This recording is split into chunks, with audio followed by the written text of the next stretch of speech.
Okay, so before I'll start my talk, I just want to share a little background of our Socio Economics Division at PhilRice. So Socio Economics Division is one of the R&D divisions at PhilRice, which trust is to generate science-based information and policy recommendations, which can be considered for policy making as well as to influence policy directions at the local and national levels. So this afternoon, my talk is about. Okay, so my presentation is on the status of the rice industry in the Philippines and recent R&D innovations. So this is my outline. The global rice industry, then followed by the current status of the Philippine rice industry, focusing on the rice supply and demand, and then our self-sufficiency level, why do we import rice, and followed by profitability and competitiveness of rice production, and what are the R&D innovations developed or done by PhilRice, and moving forward, and what are the government support and interventions. So I'll start by how does the Philippines fare in the global rice production. So in 2020, the global palay production was reported at 742.9 million metric tons. And 91% is produced by Asia and less than 10% is distributed among four continents. 5.2% is produced in Americas, 3.5% in Africa, and 0.6 and 0.1% in Europe and Oceania, respectively. So these are the top 10 rice producing countries, which China is the largest rice producer in terms of palay production, and then followed by India and then Indonesia. Vietnam and Thailand, which are the major exporters and source of imported rice of our country, ranks 5 and 6. The Philippines is ranked 7th among the top 10 rice producing countries, which share of 3% to global rice production. And these are the top 10 rice exporting countries. India is the top exporter, followed by Vietnam and Thailand. And for top 10 rice importing countries, Philippines is the third largest rice importer. So how does the Philippines fare in terms of area and yield with other ASEAN, our neighboring rice producing countries? So you can see at the graph, India has the largest rice area harvested and followed by China. Philippines has the smallest rice area harvested with only 4.7 million hectares. In terms of yield, we are at par with Thailand and India, but our yield still below than Vietnam and China. So this means that there are still opportunity for our yield to increase or to improve. So what is the current status of the rice industry? In 2020, our palay production was reported at 19.29 million metric tons, and this is the highest reported in the Philippines. 14.57 million tons comes from irrigated areas and 4.72 is produced in rain-fed areas. And these are our top 10 rice producing provinces, which Nueva Ecija ranks the top rice producer, with 1.9 million metric tons in 2020. This is followed by Isabela, Pangasinan, Iloilo, and then Cagayan. For area, in 2020, we have 4.80 million hectares of rice area harvested, and this is distributed to 3.29 million hectares in irrigated and 1.51 million hectares in the rain-fed areas. Nueva Ecija still has the largest rice area among the provinces, rice-producing provinces, and followed by Iloilo, Isabela, Pangasinan, and then Cagayan. For the 2020 average yield, we have recorded the highest. This is the highest ever since 4.09 tons per hectare. And you can see that the yield in the irrigated is 4.48 tons per hectare, which is more than 1 ton yield advantage than in the rain-fed areas, which is only at 3.22 tons per hectare. And among the top 20 high yielders, still Nueva Ecija is the top yielder province with around 6 tons per hectare. And this is followed by Ilocos Norte, Davao Sur, Pampanga, and then Ilocos Sur among the top 5 high-yielding provinces. So where are we in the rice industry? So in the last 35 years of rice research for development, where are we now? So from 1985, our total palay production was 8.8 million tons, and this almost triple or more than doubled in 2019 with 18.8 million metric tons. Similarly, yield also increased from 2.67 tons per hectare to 4.0 tons per hectare. But notice that population also doubled. From 54.28 million in 1985, this increased to 108 millions in 2019.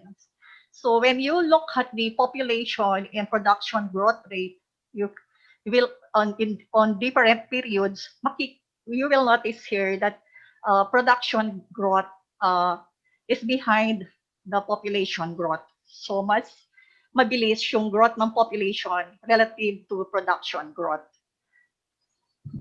So looking at the trends from 2015 to 2020, palay production increased from 18.15 million tons in 2015 to 19.29 million metric tons in 2020. And similarly, area also increased from 4.66 million hectares to 4.72 million hectares. And also yield has increased from 3.90 to 4.09 tons per hectare. So there is a production growth rate of 1% per year. So medyo hindi siya promising, at least may increase na 1% growth per year in our palay production.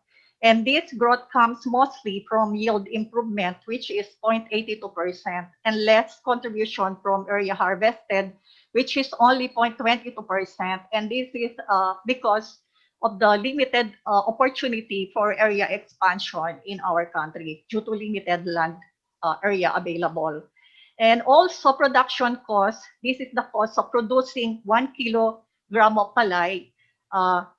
It also decreased from 11.95 pesos per kilogram in 2015 to 11.20 in 2019. So there is a decrease of a decline in production costs of 1.26% per annum. So in terms of our rice demand, 4 cups of cooked rice per day per person is consumed, or this is equivalent to 26 grams of milled rice per day per person, or per year, this is equivalent to around 110 kilograms of milled rice per person. So our total population in 2020 is around 110 million populations. So are we producing enough rice? So looking at this table, from 2015 to 2020, our sufficiency level is less than 100%, meaning that our domestic production is less than the total rice requirements of our population. And that's the Philippines traditionally import rice. From this graph, looking at the trends from 2010 to 2021, in 2010, the volume of imports was 2.4 million, and it declined significantly, but in 2011 to 2017.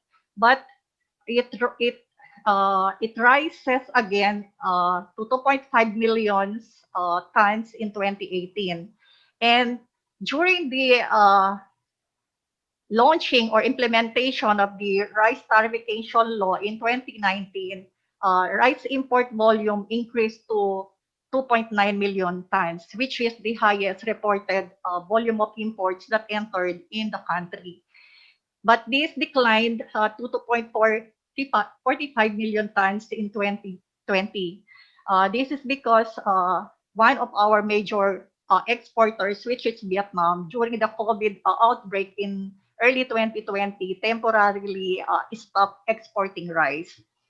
And in 2021, we are expecting a much lower volume of imports due to increase of the price in the world market, as well as we are expecting an increase in our palay production in 2021. So why cannot we produce enough rice? Number one, as shown before in the slide, we have small rice areas compared with our neighboring producing countries. Number two is geography and resource endowments. So the Philippines is a geographic or island nation with limited land, while the rice exporting countries such as Vietnam, Thailand, Myanmar, and India are part of mainland Asia, and one of their endowment is huge river deltas, which is the Mekong Delta, and the Philippines have no natural irrigation. Number three, Philippine bears brunt of typhoons with an average of 20 per year. And lastly, due to high population growth rate, which is around 2% per year, which is the highest among Asian countries. So in terms of profitability and competitiveness of rice production, is rice production profitable and competitive? So let's look first at the palay and rice prices from 2000 to 2020. So in 2000, palay price uh, is only 8 pesos and 42 centavos. And this increased to 20 pesos and 40 centavos in 2018. So in the last 18 years, this significant increase to 20.14. Uh, and similarly, the same trend is observed for wholesale price from 15 pesos and 91 centavos. This increased to 38 pesos and 44 centavos. And likewise, for retail price, this increased from 17.59 pesos, 17 pesos and 59 centavos in 2000. This increased to 40 pesos and 75 centavos. But you will notice here that starting 2019, wholesale price and retail price has declined from 2018, which is around 3 pesos or more than 2 pesos. And this translates also to a significant drop in palay price from 20 pesos and 40 centavos. This dropped to 16 pesos and 47 centavos on the average. So is rice production profitable from those prices, from the reported prices, is gaano profitable ang pag-produce ng palay? So in 2018, yield is 3,974 kilograms. And the farm gate price is 20 pesos and 40 centavos. And this translates to a gross returns of 81,070 pesos. The total cost is 46,912, and so this gives translate a net returns of 34,158 pesos, or a net profit cost ratio of 73, which means for every 1 peso invested, the returns is 73 centavos. So maganda yung income during 2018 because of the good price, which is 20 pesos and 40 centavos. And the total cost per unit to produce 1 kilogram of palay is 11 pesos and 80 centavos. In 2019, yield increased to 4,045 kilograms. However, the farm gate price dropped to 1647, and thus the gross returns dropped also to 66,621. Total cost has also decreased a little bit. And from here, given the price and the yield, the net returns is 21,320, and the net profit cost ratio is around 50.50. 0.50. Total cost also declined to 11 pesos and 20 kilograms. So, mapapansin niyo dito na bumaba yung cost despite na bumaba yung income. So, this is because of the yield. Tumaas yung yield during 2019. So, and then the total cost of decline, so medyo bumaba yung total cost per unit. So, what composes the total cost? Kasi lagi sinasabi natin, mahal yung presyo ng palay because mahal yung production cost. So, from this graph, makikita natin at the labor cost constitute the major cost in producing rice, which is around 51%. 37.59% is due to hard labor, and 13.75% is due to operator, family, and exchange labor. And then followed by land rent, which has a share of 12.22% to the total cost. And fertilizer cost is around 10% of the total cost. So those are and seeds occupied around 3%. Occupy around 4% of the total cost, and pesticides 3% of the total cost. So can we compete under a liberalized trade? So as you can see in the graph, the difference between domestic and world price. So makikita ninyo that the domestic price is higher or almost double than the world price, which is this is the FOB or the price in the world market. So meaning ito yung price na binabayaran ng consumers sa the world market, at which is lower compared to the price paid by the consumers in the Philippines. So in 2020, the world price is 20 pesos and 66 centavos. And the wholesale price in the Philippines is 33 pesos and 56 centavos. So with the opening of rice trade due to liberalization, so how much the import parity price or the price paid by the importer in importing rice. So ito yung magiging cost niya, yung imported price na 20 pesos and 66 centavos. Ito yung magiging import parity price pagdating sa Philippines. So at 20.66 price, this is FOB price of 25% broken. When we include yung freight cost, surveyor's fee, insurance cost, and integrated cargo handling cost, the landed cost of imported rice is 24 pesos and 6 centavos. And then we impose tariff payment of 35%, which is 8 pesos and 42 centavos, plus estimated transport cost, the price at wholesale market or the import parity price. This is the price paid by the importers, which is 33 pesos and 88 centavos. So, ibig sabihin, kapag ang importer nag-import siya at a price of 20 pesos and 66 centavos at the world market, ang magiging import parity price niya ay magiging 33.88 pesos na siya pagdating sa Pilipinas.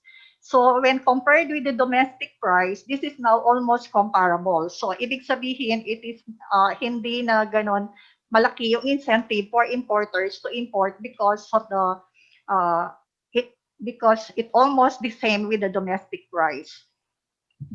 So if we import from Vietnam at 35% tariff, how much will be the competitive production cost?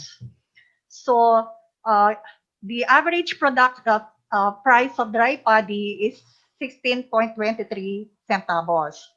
And the production cost to maintain profit at 5 pesos is 11.20. So ibig sabihin, may kita pa rin ang farmers at 11.20 production cost and a price of 16.23 on the average, which is the dry paddy. In terms of fresh, yung production cost will be 10 pesos and 10 centavos, and price of fresh palay is 14.34. This gives a farmer 4 pesos and 24 centavos profit. So, ibig sabihin, meron pa rin kinikita yung ating mga farmers at this price. So, what are the rice R&D innovation made, or what have we done in the last years? So, PhilRice have developed several high-yielding varieties which are now being used, so being adopted by farmers. We have the hybrid rice, inbred rice, uh, and also specialty rice. So we have glutinous and aromatic rice, which yield are also comparable with inbred rice varieties. Uh, we, uh, we also have developed traditional and digital diagnostic tools. These are simple, affordable, and fast. Farmers can use these tools on their own farms without the need for expensive equipment or specialized laboratories. These are the MOWET is a diagnostic tool to check on the micronutrient limitation of soils. And another is the LCC to determine if kailangan na bang mag-apply ng fertilizer by just looking at the color of the rice plant. And also, different integrated pest management were developed, such as ecological engineering and not spraying against defoliators during the first 30 days after transplanting or 40 days after sowing. Likewise, with population reduction through proper land preparation, land leveling, water management, use of healthy and clean seeds, and correct use of agrochemicals. And also the use of varieties resistant to insect pests and disease prevalent in the locality, and avoiding over application of nitrogen fertilizer were introduced. And also we have the synchronous planting scheme and properly timed, active, and sustained community-wide integrated pest management. PhilRice also has developed PhilRice machine design and co-designs which are practical, efficient, and cost-reducing and gender-neutral rice machine and equipment. This includes continuous type rice hull carbonizer, reversible hair flow dryer, drum seeder, seed cleaner, and sacklobe. Also, instructive and easy to understand information and knowledge products on rice science, on latest rice science and technology are produced and are available in online platforms.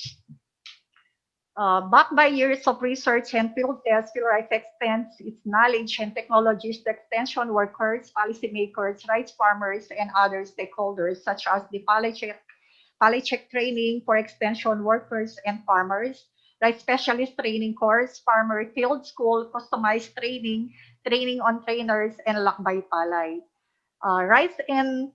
Rice-based food products were also produced that can be used as value-added commodities to supplement and also to supplement health or income. These include papoy or rice wine, nutri-rice milk, germinated brown rice ice cream sandwich, and rice adlai energy bar. So these are the top 10 rice production technologies and practices adopted by farmers. Uh, Proper land preparation, which is using yung no high or low spots after leveling. The land should be well leveled. And number 2 is threshing of palay 0 to 1 day after harvesting. And another use of certified inbred seeds. And number 4, no burning rice straw in the rice field. And also the synchronous planting, which is adopted by 60% of our farmers, and harvesting of palay when 80% of the grains are ripe, rice straw incorporation in soil, replanting within 7 days after transplanting, and controlled irrigation, and also dry rotabating for semi-wetland preparation. So from here, what are our ways forward, or ano yung moving forward for our Department of Agriculture is looking. So yun, still the objectives or aims of the department is to enhance competitiveness and income of farmers. So in this 2020, our actual pallet production is 19 million point 29 tons. Uh, so this on this 2021, the DA is targeting around 19.7 millions or to 20 millions, point 320, point 20 million tons production in 2021. And this can be achieved by increasing area from 4.719 million hectares to 4.725 million hectares, and increase in yield from 4.09 to 4.17, or between 4.17 to 4.30. And by doing this, we can increase our sufficiency level from 82% to or between 86 to 92%. And also, by improving productivity, we also reducing the production costs of farmers. So what are the government production supports and interventions? So number one is the Rice Competitiveness Enhancement Fund, or RCEP. This is the fund collected from tariff revenues. This fund created to cushion the effect of rice trade liberalization to local rice farmers and farm workers. So 10 billion is allotted for mechanization, seeds, extension, and credit. And the excess tariff revenue collected will also be used for financial assistance, land titling, crop insurance, and farm diversification. So these are the distribution of the 10 billion, which will be allocated annually for next 6 years. 5 billion for machine to fill milk, and 3 billion for inbred seeds will managed by PhilRice, and another 1 billion for credit, which will be equally divided by DBP and Land Bank, and another 1 billion for extension services divided uh, to four agency. TESDA has 700 million allocation, PhilRice 100 million, PhilMec 100 million, and ATI 100 million allocation. This will benefit our rice farmers that are listed in the RSBSA, and also DA accredited rice cooperatives and association. So the aim is to increase yield, reduce production costs, and increase income, which resulting to an increase in income of farmers. So the RCEP, as well as the DA National Rice Program and Rice Resiliency Project, has also distributed free hybrid seeds, certified seeds, as well as fertilizers to farmers. Uh, Also, pre-extension services provided to farmers and trainers, and farm machines were distributed to farmers association and cooperatives, and credit support is also provided to farmers, and as well as cash assistance. So that's all my presentation. Thank you for listening. Okay, thank you for listening. Okay, thank you so much, Ma'am Alice. No, so ma'am, now let's go to the open forum or the question and answer portion of our webinar. So, for the first question, ma'am. So this is yes, our first question is from, actually this is a DM and from I to our to our Facebook page. So somebody is asking po, how did the rice tarification law affect the rice industry, especially our smallholder farmers? Okay, the rice tarification law aims to liberalize our rice trade to ensure supply of rice and to lower the cost of rice, which will benefit consumers, which are majority, most of us are consumers of rice, are net consumers of rice. And also some farmers are also buying rice. Not all farmers are sufficient of rice. So in it benefits consumers as a whole, or the economy as a whole because majority of us are consumers. We benefited from the low price of rice. For farmers, it can be considered that the rice tariffication law is also a win-win for them because the 10 billion tariff revenues from rice tariffication is being provided to farmers, and this benefits them uh, from pre-seeds and mechanization, credit, and as well as extension services. Okay. Thank you so much, ma'am, for giving us that very valuable information no, about rice tariffication law. Now let's go to our next question. This is from one of the faculty members of Xavier University College of Agriculture, Engineer Elenito Duran. So, Sir Boyce is asking po, white rice in the Philippines is known for its very high glycemic index. Diabetes disease is increasing in the Philippines. Do PhilRice now has a definite action plan to breed and produce palatable rice varieties with low or very low glycemic index for the diabetic population? PhilRice is continuously producing rice varieties that has health benefits. Meron tayo yung mga pigmented rice which uh, which rich in anthocyanin and with good health benefits. And also, PhilRice is promoting the use of or the consumption of brown rice, which is good also for especially for diabetic consumers. So yun lang. Hindi ako masyadong familiar on this kasi meron kaming division talaga looking at this on the chemical properties of rice. So hindi ako masyadong I'm not that expert on this. So yun yung pagkaintindi ko. We have pigmented rice that can be promoted to our consumers who are diabetic, and also the consumption of brown rice, which also good for diabetic persons. I see. Thank you so much, ma'am. But I think we can. It is safe to say that PhilRice is continuously developing talaga rice varieties that have a lot of health benefits. No. Now po, let's go to our next question. This is from Sir Alexander Morados. Do you have updates on since we yes, and this is actually connected no to the answer kanina, to your answer kanina since you were talking about brown rice na po. Do you have updates on the promotion of brown rice and the golden rice issue? Uh, for for brown rice, we are continuously promoting it, the consumption of brown rice.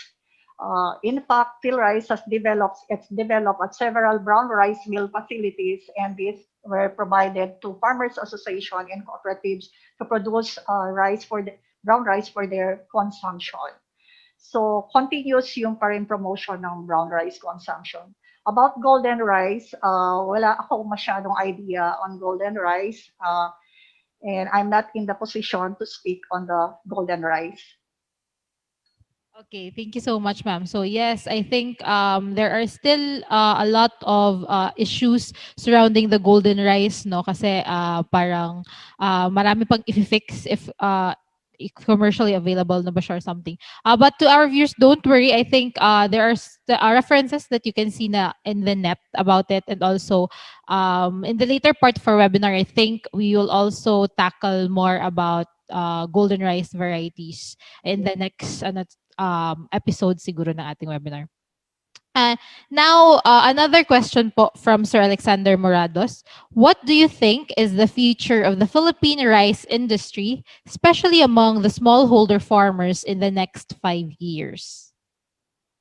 Okay, so since we are now, liberalize the rice trade, so ito ay competition na to talaga, ng pagalingan na yung mga efficient farmers na sila talaga yung makikita natin na kayang makipag-compete with their counterparts in the other countries.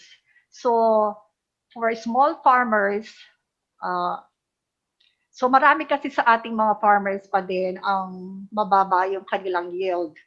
So ito yung pero marami din mga farmers natin na producing more than 5 tons or 7 tons per hectare. And these are the progressive farmers. And we want to increase these numbers sana.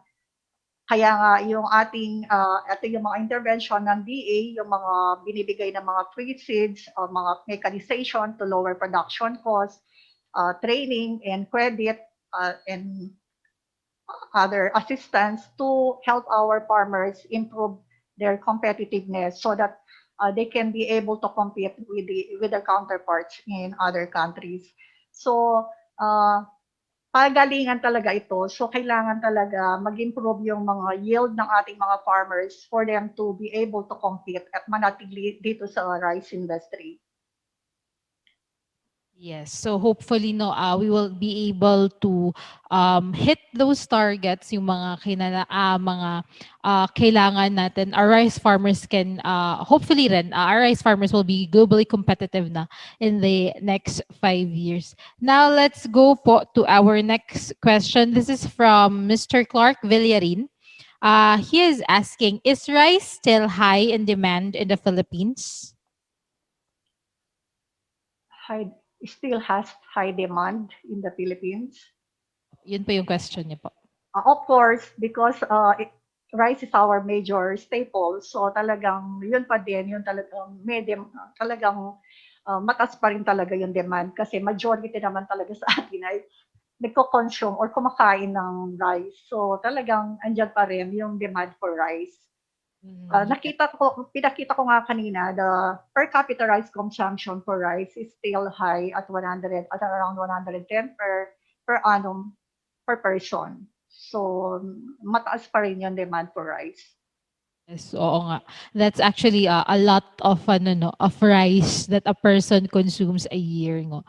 Now let's go to our next question. This is from Gianni Dakup. And also, I think this question, emerge ko na lang yung question ni Ma'am Gianni Dakup and Jeffrey Plana Villaver. So they're asking po about the C4 Rice project. So do you have any updates for C4 Rice project? And then additional con Jeffrey Villaver, is PhilRice developing C4 Rice? May I know if there is any update for C4 Rice research to increase rice production in the country? I'm sorry, I'm not aware of Sipo rice and I have no knowledge about it. If PhilRice is into Sipo rice. Yes, So it's wala akong okay. idea, pasensya na. Oh, okay lang po, ma'am. We understand that. To our viewers, and I think maybe you can inquire more sa website ng PhilRice na I think Ma'am Alice also showed in her presentation their contact numbers. Don't worry, we will show it later again for you to so mga hindi nakakuha ng kanilang contact information. So now let's go to our next question po. Can any individual farmers, not a member of any association or cooperative, also enjoy or avail any assistance from PhilRice? Uh, yes. Uh, yes, PhilRice still assisting even individual farmers, but priority are those groups of farmers. For now, we are encouraging for farmers to form a group or association or cooperatives for them to benefit for all the programs or the uh, product provisions provided by DA as well as PhilRice. So ngayon kasi ang target talaga ay group of farmers para makita yung large impact pag group farmers.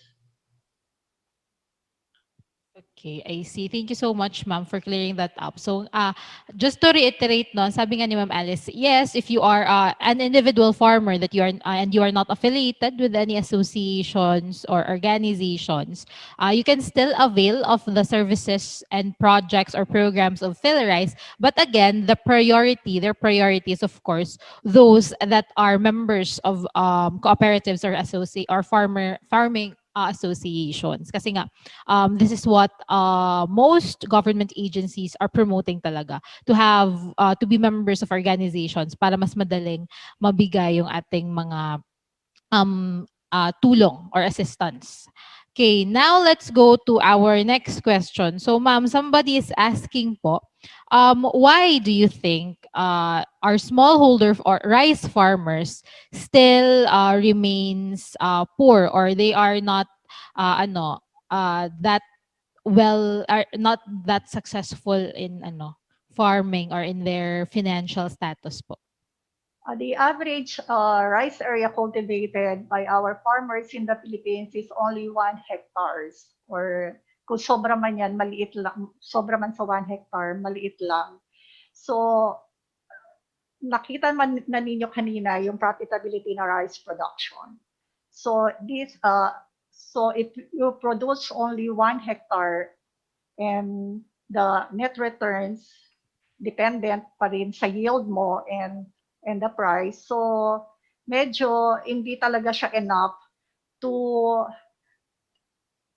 to meet yung requirements ng mga ng kanilang household or family household. Kasi unang-una, ang rice, 2 times lang yan pinoproduce sa year. So, di ba? So, kung 1 hectare lang at yung kinita is 21,000 or sabihin na natin kahit pa more than 20,000 in one season, times 2 mo yan, so magkano lang yung kikitain mo? How many yung household size ba ng mga farmers natin ngayon is around 5 members. So, ang poverty threshold natin ay medyo mataas din. So, to meet yung basic requirement ng farmers natin talaga, kailangan meron kang diversified sources of income. Hindi ka talaga pwedeng mabuhay in 1 hectare rice area. So, kailangan mo talaga maghanap ng other sources of income. So, PhilRice also promoting palayamanan. Ito yung mga pwede kang maggulay, livestock and poultry or fishery to magkaroon ka ng additional income. And also now for our farmers cooperative and association, we are also promoting yung mga agro enterprises. Ito yung mga value adding activities across the chain. Hindi lang yung farmers producer lang sila ng palay then benta na. So we are empowering them to also engage in other value adding activities across the chain for them to capture yung other income within the chain. So yun. Yes, thank you so much, ma'am. So again, no, diversify. We need to diversify our farming activities, ang ating farm. Kasi nga, as what Ma'am Alice have said, hindi talaga siya kaya kasi nga 1 hectare lang and we only have 2 croppings per year sa rice. So mahirap siya. But if you diversify and also go do value adding to your rice, of course, makakaya natin yan. And PhilRice is there to assist you and other government agencies pa. So yun. Now let's go to, I think this is the last question na natin. So what do you think will be the effect of land conversion in the country to the Philippine rice industry in the next 10 years? Will it affect the country's rice sufficiency? If yes, what is the government doing to prevent a rice crisis in the next 10 years? Okay, so parang medyo critical yung question. Mahirap siyang sagutin kasi land conversion.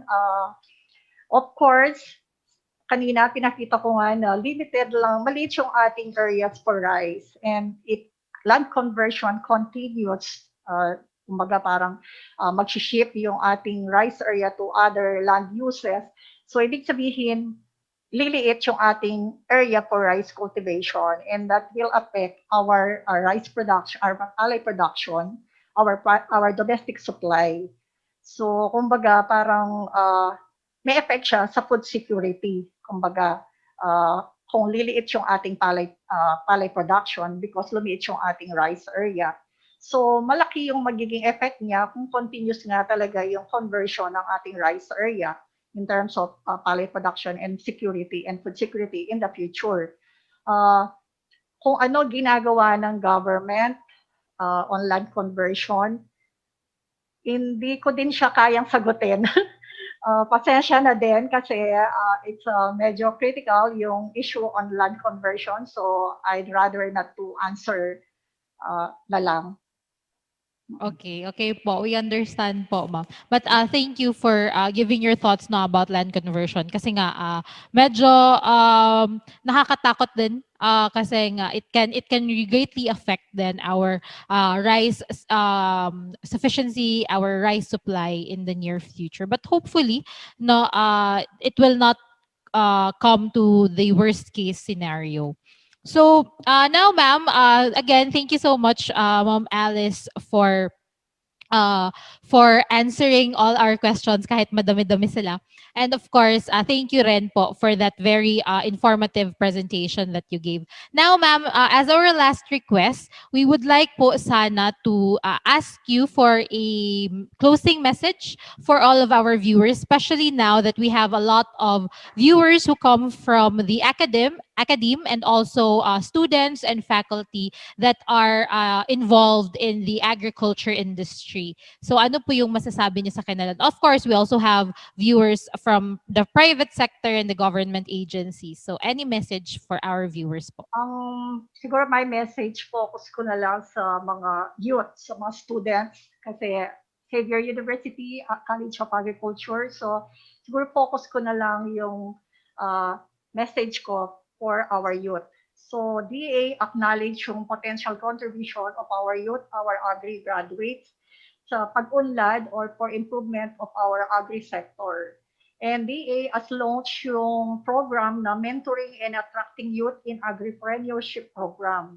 Ang aim nito is to provide 6 months internship sa ating mga kabataan or youth or mga agri-graduates. And after their intern, pwede silang maging part ng DA workforce. And also, they can also engage in agribusiness or their own business, agribusiness, with assistance from DA. So yun yung message ko na lang sa ating mga agri-graduates or ating mga youth, how to help DA in promoting or improving our agri sector.